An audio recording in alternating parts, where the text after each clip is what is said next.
Welcome, viewers, to another episode and edition of the Catalyst Podcast, the Tomorrow is There series, where we discuss narrative and initiative that are changing Enugu State into a global world. Welcome to 2026. I welcome every one of you to 2026. Today, we are starting the 2026 with a very, very distinguished personality. When I say distinguished personality, I mean that. And the person is no other person than distinguished Senator Osita Ngwu, the Chief Whip of the Senate. Thank you so much for coming to the Catholic Podcast. Thank you, my brother. Happy New Year, sir. Same to you. I forgot to add something. Abikeneti. That name rings bell in Enugu State. Welcome, sir. Thank you. So, this is your first time, sir, and I just want to ask you, how has the journey been so far in office? Because being a principal officer in the Senate is not an easy feat, and a first-timer like you, doing great things in Enugu State, wonderful job, representing your people very well. How has it been for you, sir? Thank you, my brother, and Happy New Year once more. Well, a first-timer, not just a first-timer, but now it's my first political office. Wow. Whether appointed or elected. I am a mechanical engineer, and I followed through my career for about 17 years, holding several offices in the oil and gas industry from a trainee, and I got to an executive director in a company that is servicing the international oil companies. Even though I had political affiliations, I've been supporting politics because politics is about the people. Yeah. So being in the Senate is my first political office, whether appointed or elected. Sounds interesting. So it's but fine. From your question, it's not been easy. But one thing is about strategy and about knowing what you want. I went to the Senate to represent the people. Yeah. And the legislative work involves lobbying. So whatever we do there, it's about understanding where you're going to and also lobbying your way to getting what you think will benefit your people. It's not anything personal. But I've got so much support to be where I am. Initially, when we got inaugurated in June 2023, the first thing was I wasn't a principal officer at that time. We were all lobbying. I wasn't interested because the first time I've been a principal officer, and with the caliber of people that came to the Senate, I felt it's not something I would go to. The first thing was for us to find a good committee. And if you remember, the battle for Senate presidency was very, very steep, intense. And I'm somebody who consults. Even though I'm representing Enugu West, but I still ask questions around. We supported Senator Gov Mbah to become the Senate president. And the second phase was to lobby for committees. And to lobby for committees, you need to do a whole lot of consultations. Yeah. Even the governor of Enugu State, His Excellency Governor, these are things people do not know. Peter Mbah also had to intervene to ensure that I get a good committee. Wait, So Peter Mbah intervened in your yeah, he committee? did. He spoke to the Senate president and said, look, we are sending people there to you to represent us, and we would like you to also assist us to get things that will make us to have things down here. So initially I was chairman, solid mineral development. Yep. Solid mineral and steel, until it was separated, and I took solid mineral. Then from solid mineral, then I was vice chairman, drugs and narcotics. Everything happened so quick. Within 2 months, I was elevated to a principal officer by my colleagues and the support of the leadership of the Senate. Yeah. So far I've held. I'm also now the chairman of the Committee on Air Force. I've also been vice chairman NDDC. I've also been vice chairman SDG. I've also been vice chairman. FCT. So it has been just for you to be an eventful trying to remember 2.5 years. shows that you have a whole lot of committee that you are in. Yes, I have a whole lot. But as a leader in the Senate, you can belong to any committee. Okay. Yeah. So, but it has been an eventful 2.5 years in the Senate, and I'm sure our people are not disappointed. So how are your people responding to your leadership and the Senate You mean people from Enugu West? from Enugu West? your Well, constituency? politics is not something that you get into and you expect people to sing praises about you. Yep. I can actually tell you that I have several people in Enugu West who calls my attention to say, look, we don't like this and we don't like that. Please do it this way. And someone who listens. I have not changed my number since I became a senator, and I'm reachable to everyone. The market women in Ezeago, in Aniri, most of them have my number, and they reach me, and I listen to them. So the leadership is not something that you just assume a leader. You have to act as a leader before people can take you as a leader. And I have gotten very good response from the people of Enugu West. Okay, sounds very, very interesting. Because politics is not an easy, not easy at all. So now let me go back to a question, because I am happy that you say that the governor intervened in your nomination. When you came to the Senate as a first timer. So it shows that you have a good partnership and collaboration. You partner and collaborate with the governor. So we have seen that the governor have been pushing for the state, Enugu State, to be gazetted as an oil, producing state. And you are in the Senate, where matters of seriousness like this, are being discussed. So how have you been pushing so far for that, for Enugu State? Yeah, I had that discussion at the beginning with the governor.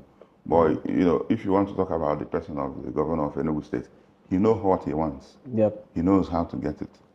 He knows how to push. He's just about futuristic plan. So what we do there is that we have good relationship.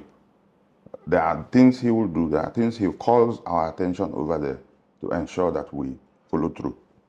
So we are doing our part, he's doing his part, and we're collaborating finely about all.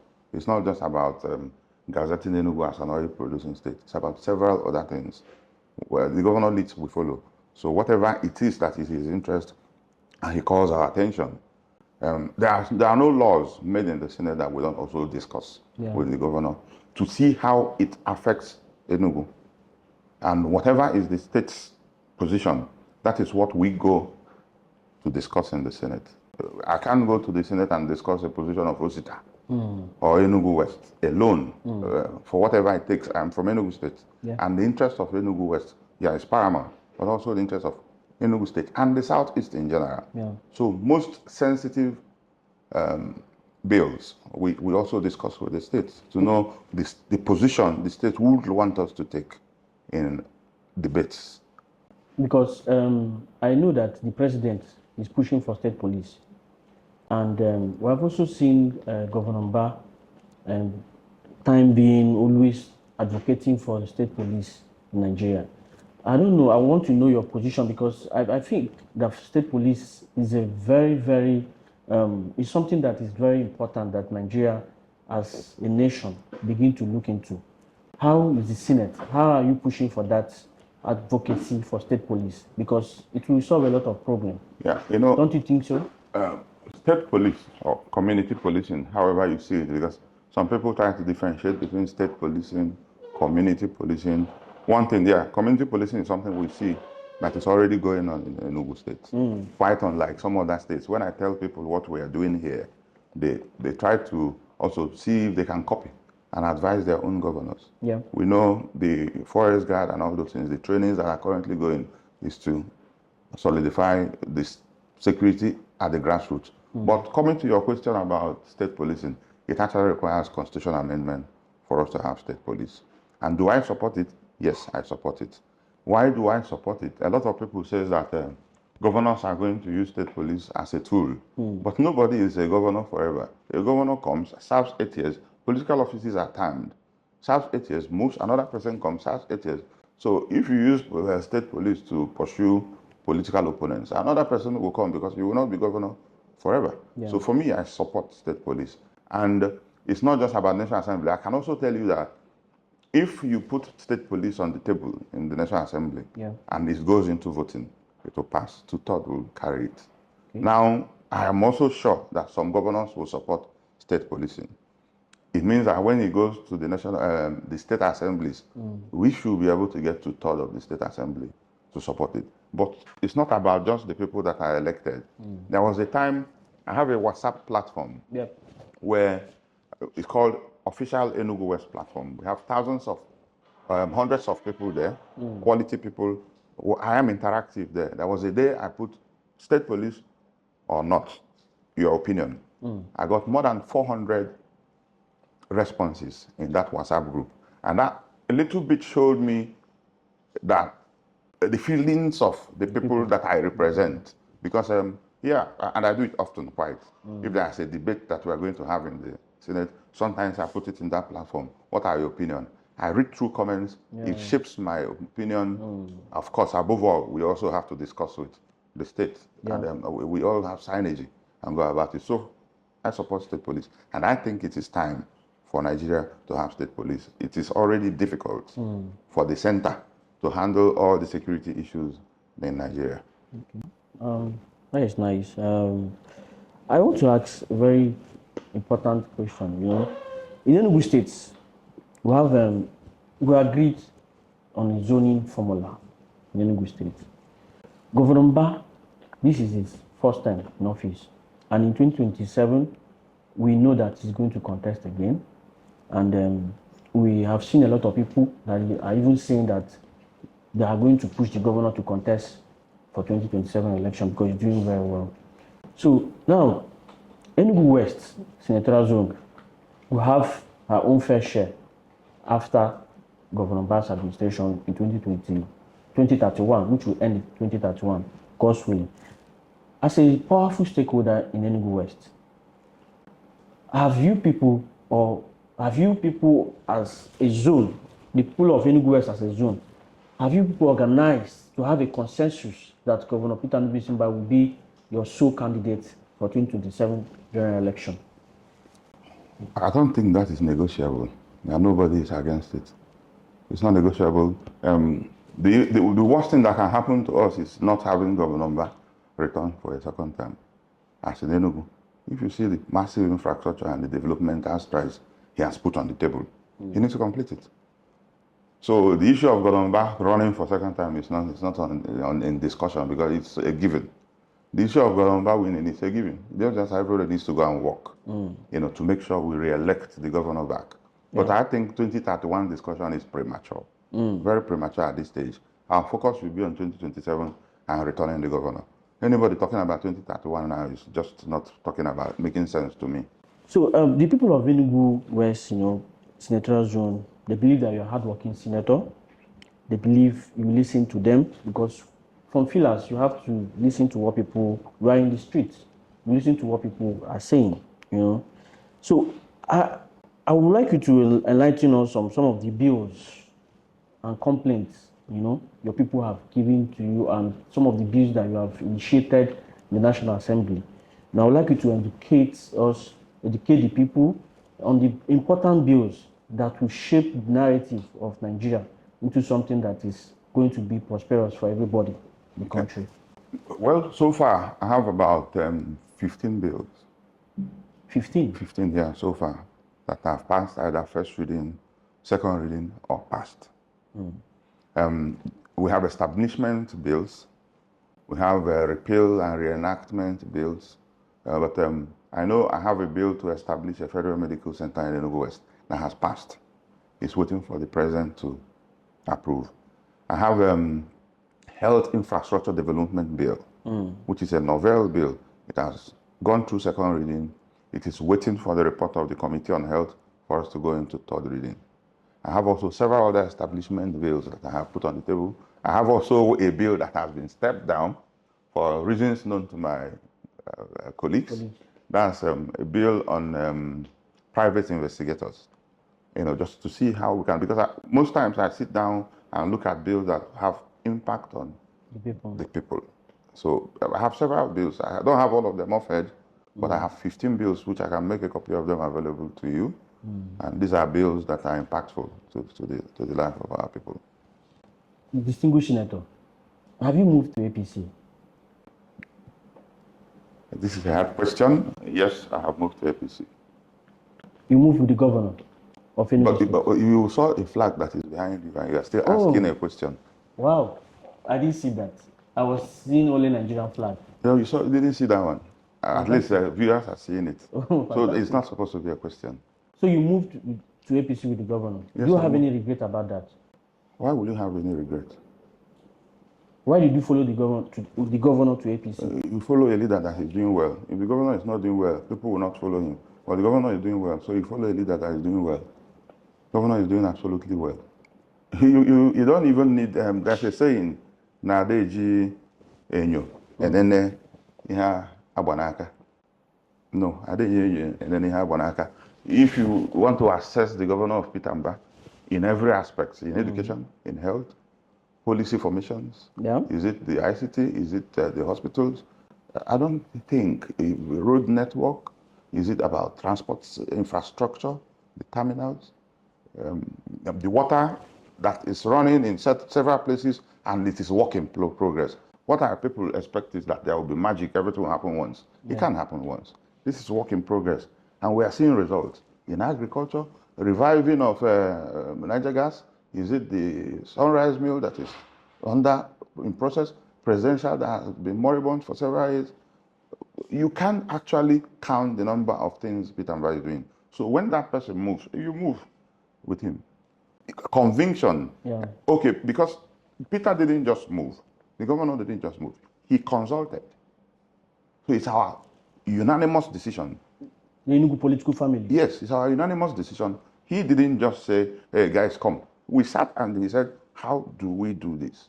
And remember, we were in PDP and the crisis in PDP was becoming unbearable. Several things went wrong. I don't know how many people that are in PDP now. I don't know why somebody should still be in PDP by this time. Even some who are there are using one leg here, one leg there. And Governor Mbah is not one person who wants to do one leg here, one leg here. He stands and he stands. And he consulted. And you can also see that since the governor moved, he has become part of the state called Nigeria. We have become part of the state called Nigeria. And this is bringing Nigeria. People say bringing Nigeria to the center, but most people don't understand the meaning of bringing Nigeria. Bringing Enugu to the center. People don't understand it. I don't say it much. I want the result to show. And you're going to see within the next 1 year, all the things the governor is doing will more like multiplied. Because there's going to be support from the center. So do you think that party, because in the southeast here, we have a lot of Igbo people that always think that party is about performance. They don't distinguish between the person, a leader, and the party. So how will you? Because it's very important now because our people need to understand this. You are in National Assembly. You know how the politics of Nigeria is played. You know that we cannot be demanding for things when we are fragmented. We need to come as a whole, right? Southeast, the Igbos. So when you talk about APC, some persons, I don't know how they see the party. They always want to see the party as a demonic party. And you join the governor, Governor Peter Mbah, who moved, I don't like calling it defection, who moved to APC. Do you think that the personality of Governor Peter Mbah have changed since he moved to APC? Do you think that the projects and things that have been done in Enugu State have stopped since he moved to APC? Party is just a vehicle. Party does not determine the person, the character of the person to a large extent. Yeah. If you see anybody who is determined to work, whether he's in AA party or APC party or ADC or ABC, the person will work. So party does not change the character of anybody who is working. And the moving from PDP to APC will actually give the governor less headache. If you check the time we were having the challenges, constantly we were calling Southeast caucus meeting, Enugu caucus meeting, discuss Congress, who is secretary, who is not secretary. People were trying to truncate the good thing that the Southeast wants to bring on the table. If you check, you see that even that time was even when the governor was a bit distracted, following governance and also trying to sort party activities. Since he moved, those things stopped. You saw calmness and stability, so which will give him more opportunity to work. But going also to a second part of your question, whether party determines what, I don't think it is all APC governors that are performing excellently. Yeah. And also while we were in PDP, it was not all PDP governors that were performing excellently. A performer is a performer, irrespective of the vehicle he is driving. If you're a bad driver, if they give you Rolls Royce, you will crash it. Yeah. If you're a good driver, if they give you Gongoro, you can manage and match your brake when you need to match brake and put gear when you need to put gear. So what matters is the driver, not the car.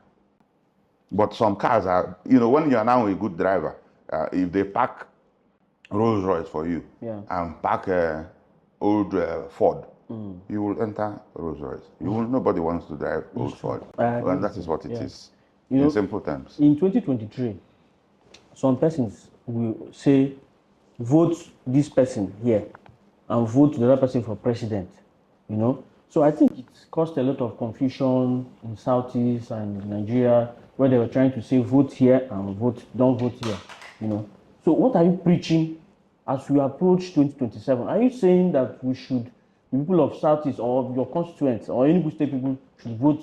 Which party are you saying the people should vote from top to bottom? No, we will vote for our party first, but there's something that I learned in 2023. Don't forget that I was on the ballot. Yes. And I participated fully in both elections. One thing clear to me is that the people know what they want. It's not about what you tell them prior on election day. People sit in their house, make up their mind, and walk to the polling booth to vote their choice. When LP, and we were in PDP, and Labour was winning, the truth, my own mother told me, I am going to vote for you. I am going to vote for Peter Mbah on the second day. I'm going to vote for my House of Assembly member. I'm going to vote for House of Rep member, but I like Obi. So you see, I don't know how it happened in several, but for me, going around the voting point and monitoring the election through my agents, people came prepared on what they want. So it means that we need to work hard. It's not about coming to say, vote this up and down, or don't vote this up and down. No. People make up their mind. The people are not naive. They know what they want. It means that, one, we have to work to convince them to vote for us. So it means that every other person, that's why good candidates actually wins election before election. Waves or no wave. Waves or no wave. Wave can influence, but once you have good candidates, let me have bandwagon effect. If Peter Mbah was not a good candidate, we would have lost the last election completely woefully. We won because we had a good candidate. That bandwagon couldn't carry it. So good candidate helps. There are places that you see that things didn't go well. The bandwagon effect, it is there. It is there. And we will try to mitigate it this time around by early sensitization. So, distinguished Senator, I would like to ask you a question about can you give me a highlight? How can you describe the over 31 months of Gov Mbah's administration based on security, education, agriculture, and health? Just, final notes. Phenomenal. Phenomenal. Governor Mbah, I say, is a magical governor. In all aspects of governance, I have given him kudos, good pass mark. But one thing people don't know is that he is just starting. It is too early to come and say whether you want to. You can't mark a script before. If you go into an exam hall and they give you 10 questions to answer in 1 hour, you can't mark the script when the student is on item 5 and in 30 minutes. You mark a script when somebody has finished within the time and submitted his answer sheet. You can now mark and give the final answer. But also, you also know soup where they sweet, where they sweet for the smell. Nice. Where they come from the kitchen, now people they take no. There are soup where you go, say you don't they burn. Well, you get window where you go they pass. The kind of Aroma, where you That go will, you know, say this person they cook better soup. Oh. Everybody knows say Peter Mbah they cook better soup. I will tell you. Okay, that sounds nice, distinguished senator. Distinguished, I want to ask, you a very, very important question, because you spoke about that the governor is doing a lot in so many sectors and is making you people to channel your project or your vision, towards other important aspects too. And I want to ask you about human capital development. What are you doing in the area of human capital development? What are you doing for your people? Okay, let me start in the aspect of education. Yeah. Education is the bedrock of developing a human being. Yeah. Before I became a senator, I had a pilot JAMB academy. The pilot JAMB academy started in my town, where I had about 300 persons who I registered for JAMB, provided teachers, provided enabling environment, to taught them to write JAMB. When the JAMB came out, we noted that like 70% of them didn't pass. So that raised a red flag. So by the next year, I was already a senator. So you know what we did? We put up a JAMB academy. I didn't now limit it to my town. I made it across Enugu West. Wow. So we had initially, okay, the first one, we had just one academy, one center. That one center produced 70% pass. In the next, so the effort that we put, 70% of them passed JAMB. So what we did was that we gave out scholarship. The scholarship I gave out was not a scholarship of 100,000. The top shiners, those who scored above 300, I gave them full scholarship. It means if you are studying a 4-year course, 4 million, 1 million a year, will cover your school 4 fee. million? Yes, it covers your school fees, your hostel fee, and your feeding, and books. If you are doing a 5-year course, 5 million. Then if you are doing a 6-year course, 6 million. So I gave full scholarship. Then we now looked at people who managed but couldn't cross our threshold of pass. We gave some of them 500,000. So some around 2.5 million scholarship. So in my scholarship scheme, I have people who have 6 million scholarship, 5 million naira, 4 million naira, and 2.5 million naira. Wonderful. Now, when I saw the success, and I said, no, this is too good to leave. Last year, we had 2 years ago up to last year is 2025. We have 18 JAMB centers in Enugu West across the 5 local governments. Every local government within my senatorial zone, 172 teachers, 3,400 students. I paid all their JAMBs, paid teachers. It was a project that cost me about 125 million naira. To put them through, go and check Enugu West result in JAMB.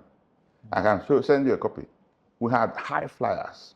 Now, end of January this year, end of this month, I'm going to do a scholarship program for all the high flyers. So it now became a challenge. Now we have started for this year. JAMB centers have also been opened. We have not opened all of them. So registrations have been done. We have about 3,000 something who have registered for the next JAMB. We have employed about 100 teachers now who are taking them. They're on break. They went on break by 15th of December. By 15th January, they'll start again. So this is one thing that we have done for the youths. You can't get it anywhere. Giving them an enabling environment, paying the teachers, you empower teachers, because we are even paying the teachers enough. So you are now making them, failure in JAMB has reduced because we give them intensive tutor.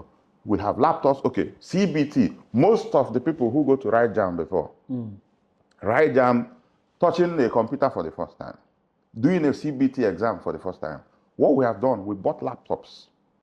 And I want to appreciate people like Ike Choke, who also released his CBT center. There are also some centers that were built by the former Senator Ike Poremado, who they allowed us to use it. So every student now takes CBT test 4 times before JAMB. So you now know how to click your mouses, because we have all the technology to make sure that they write CBT and not seeing the test for the first time on JAMB day. So that has equally given them the confidence. So they don't shiver when they go into the exam. Yeah. Now, going into other things, recently we bought vehicles for people. We've been, so far, that I haven't given people vehicles, I've given more than 40 persons vehicles to empower them.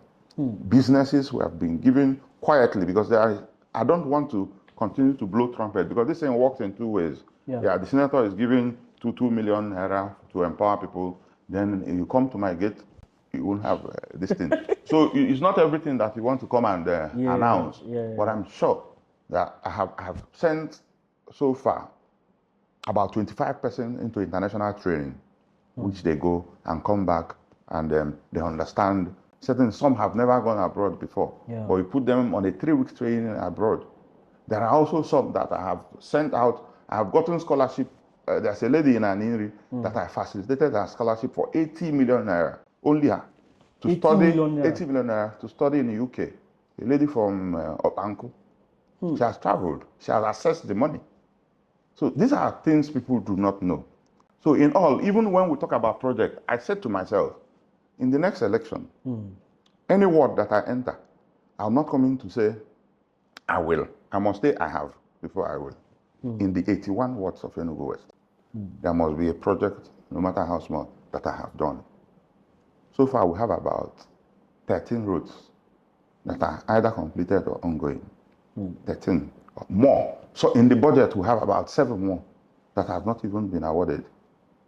And we will continue to do that thing, the best way. The first project we commissioned was in Iwolo to Oyofo, completed, and several other things. But, it's not something we need to start shouting in the social media up and down. But jobs are being done. Your people need to know. We have provided electric transformers to people. There are people we have given water who said over the years in the interiors, because, everybody is putting pressure on government about water in the city. But we also remember there are people who are in some parts of Imezio who doesn't have water. The governor won't do it alone. We have to do our part, and that's why we're elected, to also provide succor for the people. So we are touching lives, actually. We are really touching lives. And we are spreading it. It's not concentrated in one place. We have projects that are going, that have been completed. We have in an area, we have several places that we have done projects. We have in Oji River. So it's fine. And one thing that made me think about market development is that this gives room for the local women to sell their wares, not in shanties, but in markets that can make them comfortable. And what we're trying to do in those markets is that we rehabilitate the markets, we put water, we put sanitary facility.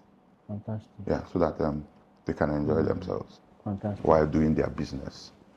Wow. We have also, in one way or the other, supported with security apparatus, which is not something I would say here. But we've done in all aspects. And one thing above is that we listen. Listen. And I think our people are happy with us. Sounds good. You sound very confident, very, very confident. Because this part of the world, we have politicians. People have lost faith in a lot of leaders and politicians. So when you see a political leader that is sounding confident because of what he has done, it's kind of always wow me. And something that touches me very much is about the human capital development, and not just that, education, because we have serious problem of insecurity today. I don't want to call any part of the zone in Nigeria, but we know that when you go to the northern part of the country, most of them don't have access to good education. And if you don't train a child today, distinguish, you have your security, you have those people that you fail to train today will come after. If they don't come after you, they'll come after your children. So I'm happy that you are touching life. One thing we're also trying to do, when you have 3,000 students learning from you every day, and it's a yearly thing, after this year, another 3,000. What else I'm trying to establish is, when it is done, what skill can we also, we are trying to build a skill acquisition center. Now we are locating that skill acquisition center in Ezeago. These are where you can now learn not just hand skill, but technical skills. So that thing will start, if the budget is funded, they will do it this year. so that we can also move some of these young people after JAM while waiting for admission. They have things they put their hands on before they move into school. So I will take them off the streets. Yeah. And there's sometimes that some guy, where we have moved several of our young people there to learn modern farming and we'll bring them back. These are also ways of teaching them how to do. One empowerment I don't agree. People have criticized me about that, but I still don't agree that I will go and buy a grinding machine and give a tailor, or buy a sewing machine and give a carpenter and line it up so that a drone will carry it and people will be watching it and be clapping for me. I haven't done it and I will not do it. Even when I bought mini buses that I shared to about 28 persons, I didn't come to line it up and call all the media. I bought and called and go and carry. So I don't want media validation where you line up things that people don't need and they come and carry and you go and snap picture and put in social media. No, it's not. You will not see it from me. Even if they criticize me from here to tomorrow, it doesn't make sense to me. Yeah, I think I agree with that. So, do you have anything you would like to tell to your constituents or people of Enugu State on as we end? I still say Happy New Year to everybody. What are your plans? I would like you to tell the people of Enugu West your plans for the year, for them. Well, maybe you didn't see a video that I had already released to Enugu West. Okay. Wishing them a Happy New Year and also showing them that all hope is still there. We started with several projects. Let me also explain to you what has happened since we came into the National Assembly. I came into the Senate June 2023. Then 2023 appropriation had already been done. So by December 2023, we had 2024 appropriation bill submitted by the president, which turned an act after we passed it. We passed it that year. End of December 31, 2023 was when we passed 2024 budget. In that 2024 budget, I had about 40 projects for Enugu West. 40 projects. And in 2025 budget, we had several projects. But the challenge we have had so far is that 2024 budget, which is my first budget in the National Assembly, has not been full funded. It hasn't even funded up to 50%. Our first budget. 2025 budget has been funded at zero. We don't have funds yet. So we have too many projects that have not started or started but stalled because of funding. But my message to my people is that those projects are still going to be done. Because what we have done is collaborate with we understand the challenges. There are too many loans borrowed by previous administrations, which the current government of Bola Ahmed Tinubu is trying to pay. Some of our oil has been taken upfront. So we are giving out oil without getting revenue back, using it to pay backlog of loans. So the government is not liquid as it used to be. And that affected funding of the capital component of the budget. So some of our projects which have started, we've not been able to complete them because of funding from the government. So I tell my people to be patient. Even as we are speaking now, we are asphalting a road today. Yesterday, I asphalted the road. So it means work is going to go on. Some of those projects we started, those that have not started will still start. We've done more than 42 boreholes. We've done science laboratories. We are going to do about 15 markets, rehabilitation. We've done health center. But you know what Governor Mbah did to build smart schools and health centers helped us a lot. So we are no longer going to put our budgets in schools. Normally, you see legislators going to do a lot of school rehabilitation. But why are you going to do rehabilitation where gigantic schools are mounted in every political ward? So you divert it to some other things. And the governor has also been supportive. He advised us, maybe you can do this or that, because we also talk to him. So we have projects coming up, several places, and so several completed, several ongoing, and several about to start. So my people should just be patient with us, because they elected the right person, and we have not failed them. We will not fail them. We are just going to go from strength to strength. So I thank you so much for everything you're doing for our people. I appreciate the fact that just like I said at the initial, you are very confident with what you are doing, and you're confident your people love you. Because they're happy with you, you know. Man, I happy. Oh, when then they're happy with me. Man, I can't force anybody to be happy with me. If you are not happy with me, I will just be doing I will not make you not to be happy. But if you say you don't want to be happy, I will not force you to be happy. You can't force everybody to be happy. Provided that most people are happy and provided you are not doing the wrong thing. Some people may not be happy with you for not doing the wrong thing. It's not my business. I'm not coming to patronize you to be happy. True. So thank you very much for coming to the Catalyst podcast. I appreciate your time out of your busy schedule for you to come to the Catalyst podcast. I appreciate so far. Thank you. Thank you very much. Thank you. I appreciate what you are doing. Yeah. Well done. My best. So, my viewers, thank you very much for joining us on today's edition of the Catalyst podcast. See you in the next edition. Thank you.